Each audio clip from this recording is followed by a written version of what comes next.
أعزائي الطلبة والطالبات، السلام عليكم ورحمة الله وبركاته. مرحبا بكم من جديد.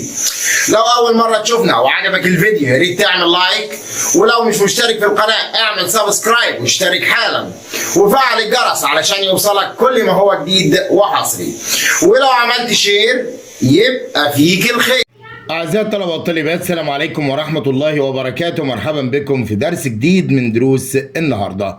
معكم عادل بسيوني، بإذن الله مستمرين مع Beyond Words، ما وراء الكلمات، في منهج أولى إعدادي لغة إنجليزية، متواجدين في يونت 7، وما زلنا مع قواعد الدرس الأول والثاني في الوحدة السابعة. والقاعدة اللي معانا النهاردة سهلة وجميلة، وهي بتتكلم عن تكوين السؤال. كلنا عارفين يا شباب ان تكوين السؤال ليه شكل معين. بيبدأ تكوين السؤال بكلمة استفهام، بعد كده بيبقى معايا الفعل المساعد، بعد كده الفاعل، وبعد كده الفعل وعلامة الاستفهام. طيب تعال نشوف يا شباب ازاي نقدر نكون السؤال عن المفعول في زمن الماضي والمضارع.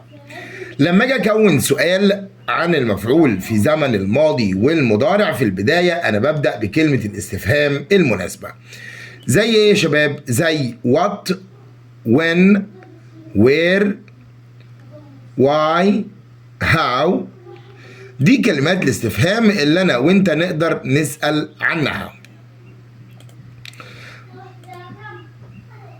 طيب تعال نشوف بقى اكون السؤال ازاي. اول حاجة انا بختار كلمة الاستفهام المناسبة. طيب بعد كده بجيب الفعل المساعد، في المضارع do وdoes، وفي الماضي بيبقى did. وبعد كده بجيب الفاعل. طب فين الفاعل؟ الفاعل ده يا شباب اول كلمة في الجملة، اول كلمة في الجملة ده بسميه الفاعل. وبعد كده بعمل ايه؟ وبعد كده بجيب الفعل في المصدر. هقول لك على قاعدة تاخدها طول ما انت عايش مع اللغة الانجليزية. لو انا عندي في الجملة do او does او did، دايما الفعل لازم يكون في المصدر. كمان لو انا عندي am و is و are و was و were اللي هو verb to be، يبقى لازم الفعل متضاف له ing. نقولها تاني، طول ما انا عندي في الجملة بتاعتي فيها ايه؟ فيها am او is او are او was او were، بجيب الفعل زائد ing. اما لو كان عندي do او does او did، فده على طول يجيب لي الفعل فين؟ الفعل في المصدر. تعال نشوف مثال. when do you usually study؟ متى تذاكر؟ متى تذاكر؟ فانا لو حابب اقول له انا امتى بذاكر، على طول بقول له الزمن. اقول له I usually study at 9، بذاكر الساعة 9.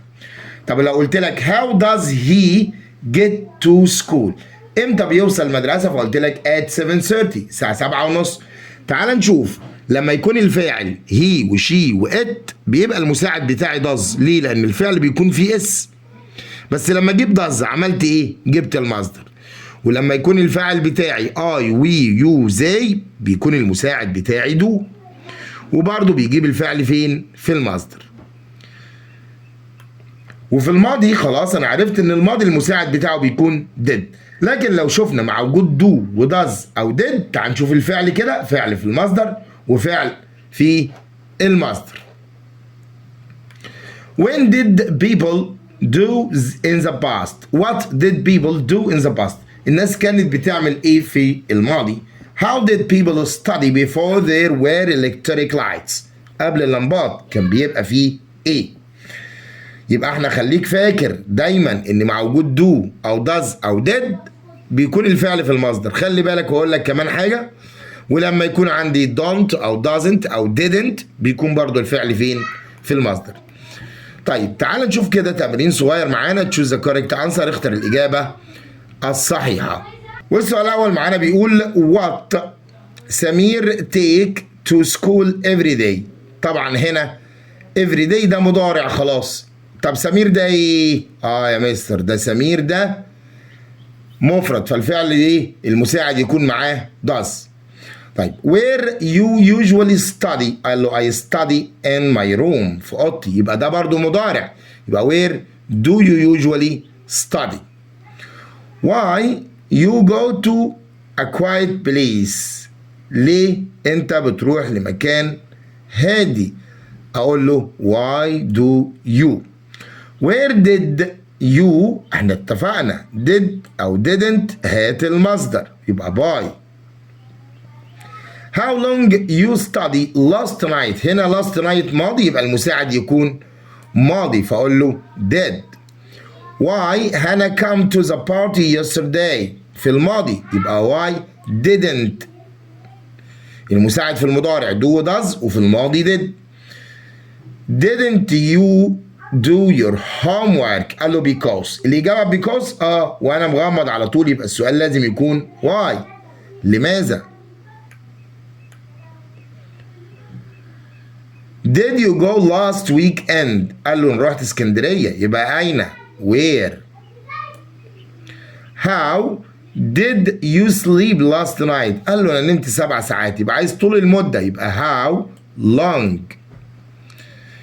do you like watching on TV؟ قال له بحب ماتشات الكورة، يبقى ماذا تحب؟ what. complete with the correct form، أكمل بالصيغة الصحيحة. when you go to school، يبقى كل اللي أنا هعمله أقول له when do you go to school. how long do you usually؟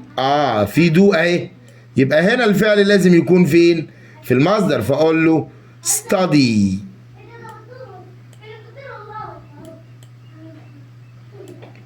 how you traveled؟ لا، yesterday، يبقى المساعد did، يبقى how did، وطبعا الفاعل you، يبقى how did you، وبعد كده اقول له ايه؟ travel، احذف الاي دي والال كمان معاها، يبقى travel بس.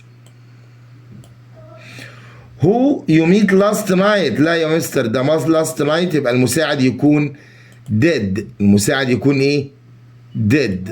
what did you read؟ في did، يبقى مش next، هتبقى ايه؟ تبقى last. what did you study؟ لان did او didn't، برافو عليك، خلاص اتفقنا مع بعض، هات المصدر. how you go yesterday؟ في الماضي، يبقى المساعد برافو did.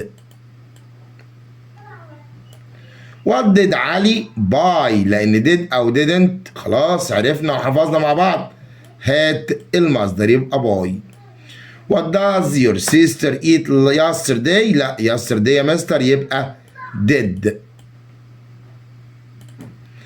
when did he visit؟ يبقى فعل فين؟ في المصدر، ليه؟ لأن did هتجيب الفعل في المصدر.